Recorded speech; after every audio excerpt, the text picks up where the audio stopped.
ದೇಶವನ್ನು ರಕ್ಷಣೆ ಮಾಡಬೇಕಾಗುತ್ತೆ. ಈ ನಮ್ಮ ದೇಶದ ಒಂದು ಸಂಪತ್ತನ್ನು ಉಳಿಸ್ಕೊಳ್ಬೇಕಾಗುತ್ತೆ. ಇವತ್ತು ಭಾರತ ದೇಶ ಪ್ರಪಂಚದಲ್ಲಿ ಆರ್ಥಿಕವಾಗಿ 5ನೇ ಒಂದು ದೊಡ್ಡ ದೇಶವಾಗಿ ಬೆಳೀತಾ ಇದೆ. ಅದು ಬೆಳಿಬೇಕಂದ್ರೆ ಅಷ್ಟಿಷ್ಟು ಸಾಮಾನ್ಯ ಅಲ್ಲ.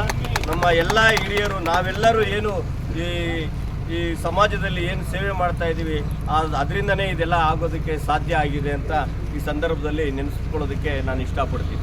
ನಾವು ಎಷ್ಟೋ ಜನ ನಮ್ಮ ಹಿರಿಯರನ್ನ, ನಮ್ಮ ತಾತ, ತಂದೆ, ತಾಯಿ ಇರೋದನ್ನ ನೆನೆಸ್ಕೊಳ್ತೀವಿ. ಆದರೆ ಈ ದಿನ ನಾವು ಇಡೀ ದೇಶದಲ್ಲಿ ಸ್ವಾತಂತ್ರ್ಯವನ್ನು ತಂದುಕೊಟ್ಟಂಥ ಹಿರಿಯರನ್ನ ನೆನೆಸ್ಕೊಳ್ಳುವಂಥ ಒಂದು ಸಂದರ್ಭ ಇದು. ಈ ಟೈಮಲ್ಲಿ ನಾವು ಪ್ರತಿಯೊಬ್ಬರನ್ನು ಮಹಾತ್ಮ ಗಾಂಧೀಜಿಯವರ ಸಾಧನೆ ಏನು, ಹಿರಿಯರ ಒಂದು ಸಾಧನೆಗಳೇನು ಅಂತ ನಾವು ಈ ದಿನ ಮೆಲುಕಾಕೊಳ್ಳೋ ಒಂದು ಉದ್ದೇಶಕ್ಕೋಸ್ಕರ ಈ ಒಂದು ಸ್ವಾತಂತ್ರ್ಯ ದಿನಾಚರಣೆಯನ್ನು ಬಹಳ ವಿಜೃಂಭಣೆಯಿಂದ ಆಚರಣೆ ಮಾಡ್ತಾ ಇದ್ದೀವಿ. ಸೊ ಈ ಸಂದರ್ಭದಲ್ಲಿ ನನಗೆ ಮಾತನಾಡಲು ಅವಕಾಶ ಕೊಟ್ಟಂತ ನಿಮ್ಮೆಲ್ಲರಿಗೂ ನನ್ನ ಹೃತ್ಪೂರ್ವಕವಾದ ವಂದನೆಗಳು. ನಿಮ್ಮೆಲ್ಲರಿಗೂ 78ನೇ ಭಾರತ ದೇಶದ ಸ್ವಾತಂತ್ರ್ಯ ದಿನಾಚರಣೆ ಶುಭಾಶಯಗಳನ್ನು ಹೇಳುತ್ತಾ ನನ್ನ 2 ಮಾತನ್ನು ನಿಲ್ಲಿಸ್ತಾ ಇದ್ದೀನಿ. ಧನ್ಯವಾದಗಳು. ಜೈ ಭಾರತ್, ಜೈ ಕರ್ನಾಟಕ.